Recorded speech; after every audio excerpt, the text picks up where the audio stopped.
എപ്പോഴും ക്ലാസ്സും ഫീൽഡ് വർക്കൊക്കെ ആയതുകൊണ്ട് അങ്ങനെ അധികം ടൈം ഇപ്പോൾ കിട്ടാറില്ല. അങ്ങനെ സൺഡേസിലൊക്കെയാണ് പുറത്ത് പോകുന്നത്. ഞങ്ങളങ്ങനെ പുറത്ത് പോകുമ്പം സ്ഥിരം പോകുന്നൊരു സ്പോട്ടാണ് ഈ ബജിക്കട. എനിക്ക് ഭയങ്കര ഇഷ്ടമാണ് ഇവിടുത്തെ ബജിയും ചായയും. അങ്ങനെ ബജി കഴിക്കാൻ പോയി ഞങ്ങൾ ചെന്ന് നിന്നത് അങ്ങ് ബ്രോഡ്വേയിലാണേ. ഞങ്ങളുടെ ഔട്ടിങ്ങൊക്കെ ഇങ്ങനെയാണ്, ഒരു പ്ലാനിങ്ങും ഇല്ലാതാണ് എങ്ങോട്ടെങ്കിലും ഇറങ്ങിത്തിരിക്കുന്നത്. ഇത്തവണ അങ്ങനെ ബ്രോഡ്വേയിലോട്ടാണേ പോകുന്നത്. ഈ ഒരു പ്ലേസ് എനിക്ക് ഭയങ്കര നൊസ്റ്റാൾജിക്കാണ്. കാരണം ഞാൻ ഡിഗ്രി ചെയ്തത് ഇവിടെ സെയിൻറ്റ് ട്രീസാസിലാണ്.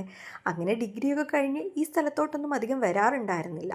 ഇപ്പോൾ എന്തായാലും ഇവിടെ വന്ന് കുറച്ച് ഷോപ്പിങ്ങിനൊക്കെ വേണ്ടിയിട്ടാണ് ബ്രോഡ്വേയിലോട്ട് പോകുന്നത്. അങ്ങനെ കുറച്ച് ഷോപ്പിംഗ് ഒക്കെ നടത്തി ഞങ്ങൾ നേരെ പോയത് സിലോൺ ബേക്ക് ഹൗസിലോട്ടാണ്. എൻ്റെ സ്ഥിരം ബിരിയാണി സ്പോട്ടായിരുന്നു ഇത്. പക്ഷേ ഇന്ന് ഞങ്ങൾ ബിരിയാണി കഴിക്കാനല്ല വന്നത്, പകരം ഷവായി ആണ് കഴിച്ചത്. നല്ല ടേസ്റ്റായിരുന്നു.